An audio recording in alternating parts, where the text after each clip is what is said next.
Live from Fargo and serving you on TV, online, and on the go. This is Valley News Live at noon. We have new information on the massive recycling center fire in Minnesota that caused more than $1 million in damages. The final report says the cause is accidental. The recycling plant in Becker, Minnesota started on fire in mid-February and burned for days. Investigators are now saying it started in a pile of vehicles and other metals.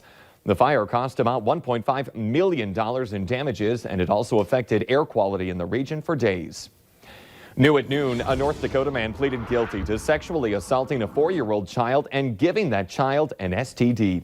21-year-old Paxton Haywood of Bismarck pleaded guilty to gross sexual imposition.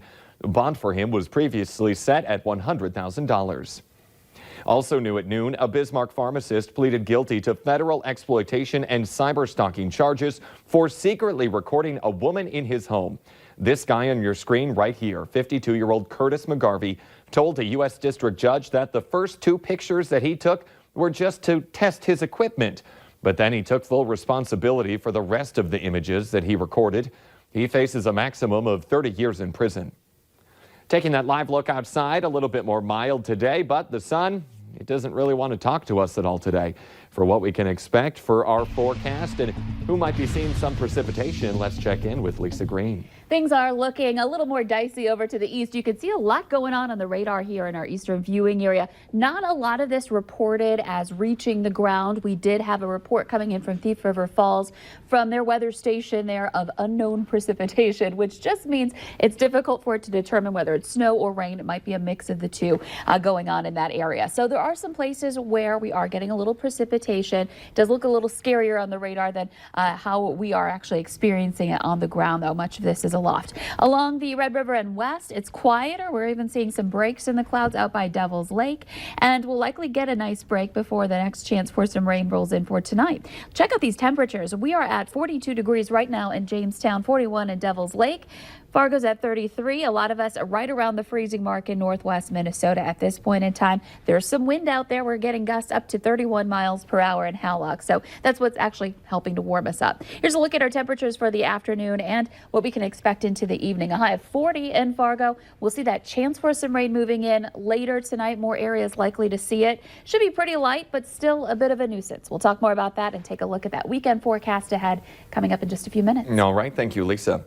The city of Fargo still needs your help filling sandbags. The city says yesterday they filled about 45,000 bags, but they need more. The Valley Today crew picked up a shovel and we did our part. However, officials say at the current rate, we won't meet the goal of 400,000 sandbags for Fargo and Cass County. Sandbag Central needs 200 people every hour to run most efficiently. If you can lend a hand, you can check out the City of Fargo's website, or you can call the Sandbag Central hotline, 701-476-4000. For groups of 15 or more, you should call a different number, and that one is 701-476-4141. Governor Doug Burgum is expected at Sandbag Central this afternoon, and we'll have more on his visit tonight on Valley News Live. Senator Bernie Sanders won the North Dakota Democratic caucus. He took home roughly 7,600 votes compared to Biden's 5,700. However, the former vice president took home more votes nationally, winning primaries yesterday in Michigan, Mississippi, Missouri, and Idaho. The state of Washington is still a toss-up. Disgraced movie mogul Harvey Weinstein has been sentenced to 23 years in prison.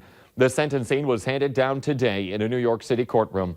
A jury convicted Weinstein last month of rape and sexual assault.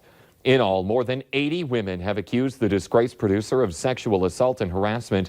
He has repeatedly maintained his innocence, denying that he ever engaged in non-consensual sex with anyone. In our schemes and ripoffs this afternoon, scammers are trying to take advantage during this coronavirus outbreak, which has now been labeled a pandemic by the World Health Organization. In times of need, that's when the predators come out, preying on your fears, curiosity, and desperation. Vicki Nyan has what you need to know so you don't get ripped off.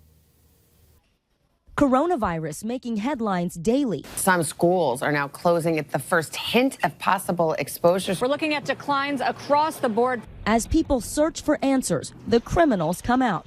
The FBI recently releasing a warning about this fake World Health Organization flyer making the rounds. Now, the Food and Drug Administration and Federal Trade Commission warning vendors for selling fraudulent COVID-19 products that pose significant risks to patient health and violate federal law. This influenza. Among those warned, televangelist Jim Baker, who sold this silver solution on his show. You're saying that silver solution would be effective.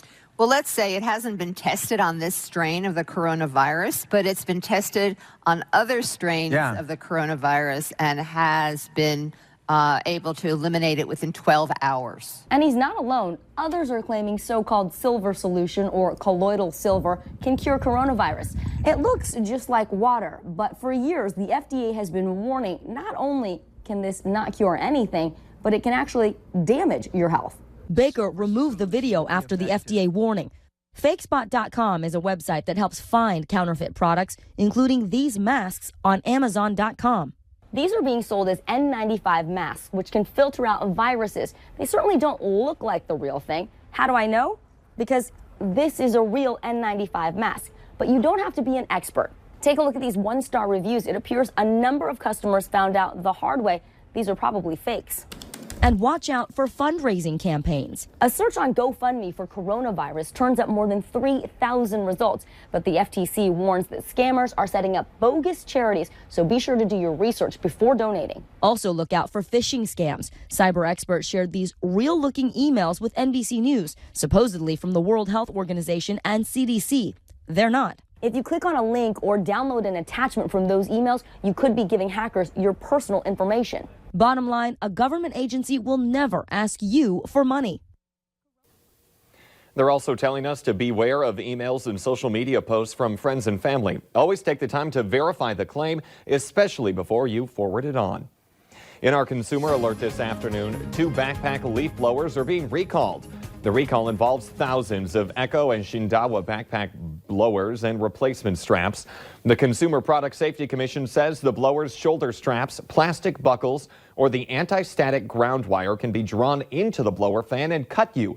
If you have one of these products, you should contact your Echo or Shindawa dealer for a free repair.